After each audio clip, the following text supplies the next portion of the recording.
Hey guys, how are you all doing? I am doing good. You're watching me on Sheeru's Dining. Tastiயான fried and steamed chicken momos வீட்ல எப்படி செய்யலாம்னு காட்டுறேன். அதுக்கு முன்னாடி நம்ம சேனல்ல புதுசா பார்க்கறவங்க மறக்காம subscribe பண்ணிட்டு பக்கத்துல இருக்க bell icon-ஐயும் hit பண்ணிடுங்க. இப்போ வாங்க வீடியோக்குள்ள போலாம். chicken momos செய்யறதுக்கு நான் boneless chicken breast piece-ஐ எடுத்து சின்னதா கட் பண்ணிட்டு அது ஒரு மிக்ஸர் கிரைண்டர்ல போட்டு நல்ல ஃபைன் பேஸ்டா அரைச்சு எடுத்துக்க போறேன். இதுக்கு முன்னாடி நான் போட்டிருந்த ஷார்ட்ஸ் வீடியோல சிலர் கமெண்ட் பண்ணிருந்தீங்க instead of chicken mutton keema வச்சு செய்யலாமான்னு சொல்லிட்டு மட்டன் கீமா வச்சு செய்யறதா இருந்தா தவா ஃப்ரை பண்ணி அதுக்கப்புறமா கிரைண்ட் பண்ணி செய்யணும். ஆனா என்ன பொறுத்த வரைக்கும் சிக்கனுக்கு அப்புறமா ப்ரான் வச்சு ஸ்டஃப் பண்ணி செஞ்சீங்கன்னா இன்னுமே டேஸ்டா இருக்கும். சிக்கன் நல்லா கிரைண்ட் ஆயிடுச்சு. 300 கிராம் சிக்கன் எடுத்திருக்கேன் நான் இன்னைக்கு. இப்போ ஸ்டஃபிங் ரெடி பண்ணிக்கலாம். பொடியா நறுக்குன cabbage, carrot, 2 onion, coriander leaves, 1 tablespoon pepper, தேவையான அளவுக்கு உப்பு, 1 டேபிள் ஸ்பூன் அளவுக்கு சோய் சாஸ், 2 டேபிள் ஸ்பூன் அளவுக்கு ஜிஞ்சர் கார்லிக் பேஸ்ட் போட்டு இப்போ கொஞ்சமா தண்ணி தெளிச்சு அது கூடவே 2 ஸ்பூன் அளவுக்கு எண்ணெய் சேர்த்து நல்லா பிசைஞ்சு விட்டுக்கோங்க. எண்ணெயும் தண்ணியும் சேர்த்து பிசைறனால சிக்கன் நல்லா ஜூஸியா கிடைக்கும்.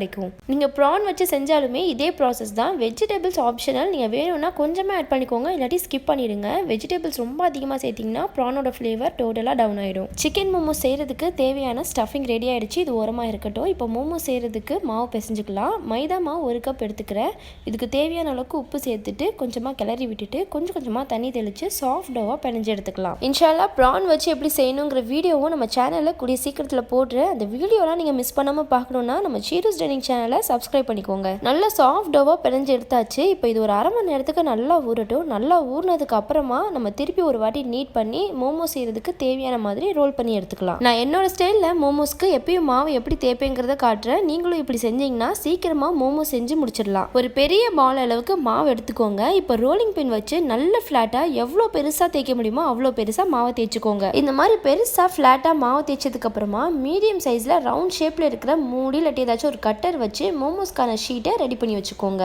இதே மாதிரி மாவு எல்லாத்தையும் தேய்ச்சி ரவுண்ட் ஷேப்பில் கட் பண்ணி எடுத்தீங்கன்னா நீங்கள் சீக்கிரமாகவே மோமோ ஷீட் ரெடி பண்ணிடலாம். இப்படி எல்லா ஷீட்ஸையுமே முன்னாடியே கட் பண்ணி வச்சுட்டோன்னா நம்ம ஈஸியாக வேகமாக உள்ள ஸ்டஃப் பண்ண ஆரம்பிச்சிடலாம். அப்படியே பேசிக்கிட்டே பக்கத்தில் இருக்கிறவங்களையும் கூப்பிட்டு உட்கார வச்சு ஸ்டஃப் பண்ண வச்சிடலாம். இப்போ ஒரு மோமோ ஷீட்டை எடுத்து நடுவில் நம்ம முன்னாடியே ப்ரிப்பேர் பண்ணி வச்சிருக்க சிக்கன் ஸ்டஃபிங்கை வச்சுட்டு எட்ஜஸ்ல பிளெயின் வாட்டர் அப்ளை பண்ணி இப்படி மடிச்சு விட்டு செக்யூர் பண்ணோம்னா ஸ்டீம் பண்ணுறதுக்கு நம்மளோட சிக்கன் மோமோஸ் ரெடி ஆகிடும். ஃப்ரைட் மோமோ செய்யறதுக்குமே சேம் ப்ராசஸ் தான். பட் குக் பண்ண போகிற மெத்தட் தான் வேற. மற்றபடி எந்த டிஃப்ரென்ஸும் கிடையாது. இதே மாதிரி எல்லாத்தையுமே ஸ்டஃப் பண்ணி ரெடி பண்ணி வச்சுட்டோன்னா நம்ம ஸ்டீம் பண்ணுறதை ஸ்டீம் பண்ணிடலாம், ஃப்ரை பண்ணுறதை ஃப்ரை பண்ணிடலாம். ஆனால் முக்கியமான விஷயம் மாவை காய விட்டுறக்கூடாது. ஈர துணி ஏதாவது போட்டு மூடி வச்சுக்கோங்க. மாவு காஞ்சிருச்சுன்னா அந்த எட்ஜஸ்லாம் ஒழுங்காக செக்யூர் ஆகாமல் டீப் ஃப்ரை பண்ணும்போது எண்ணெய் உள்ளே போயிடும். ஸ்டஃப் பண்ணி முடிச்சாச்சு. இப்போ எல்லா மோமோஸுமே ஸ்டீம் ஆகுறதுக்கு ரெடியாக இருக்குது. இப்போ எப்படி ஸ்டீம் பண்ணுறதுன்னு காமிச்சிடுறேன். இன்னைக்கு நம்ம நிறைய மோமோஸ் ஸ்டீம் பண்ண போகிறதுனால ஸ்டீம் பண்ணுறதுக்குன்னு கொடுத்துருக்க அந்த பர்டிகுலர் பிளேட் பத்தாது. ஸோ இட்லி அவிக்கிற அந்த தட்டையும் எடுத்துக்கிறேன். இதில் ஃபுல்லாக நல்லா ஆயில் அப்ளை பண்ணிவிட்டு ஒரு குழியில் 2 மோமோஸ்ன்ற மாதிரி எல்லாத்துலேயுமே அசம்பிள் பண்ணிவிட்டு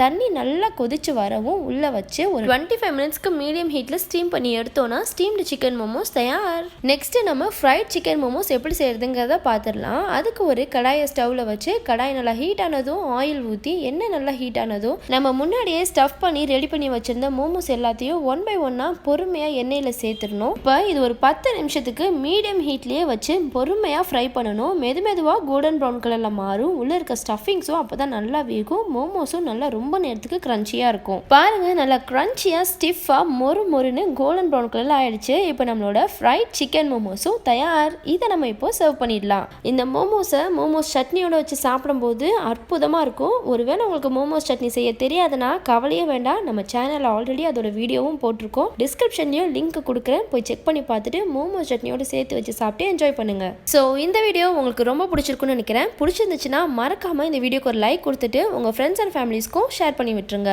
அப்புறம் உங்களோட சப்போர்ட் எனக்கு ரொம்ப முக்கியம். ஸோ மறக்காம ஷீரூஸ் டைனிங் சேனலையும் சப்ஸ்கிரைப் பண்ணி விட்டுருங்க. உங்களுக்கு வேற ஏதாச்சும் ரெசிபி வீடியோ வேணும் இல்லை ரிவ்யூ வீடியோ வேணும்னா மறக்காம கமெண்ட்ல சொல்லுங்க. கண்டிப்பா ட்ரை பண்ணி பார்த்துடலாம். அது மட்டும் இல்லாம நம்ம சேனலை பத்தின தாட்ஸ் உங்களுக்கு என்னங்கிறதையும் கமெண்ட்ல சொல்லுங்க. ஸோ நான் தெரிஞ்சுக்கிறதுக்கு இன்னும் ஈஸியா இருக்கும். இன்னொரு இன்ட்ரெஸ்டிங்கான வீடியோஸ்ல உங்க எல்லாரையும் நான் மீட் பண்றேன். Until then, it's bye from Sheeru's Dining, your fooding destiny. Bye guys.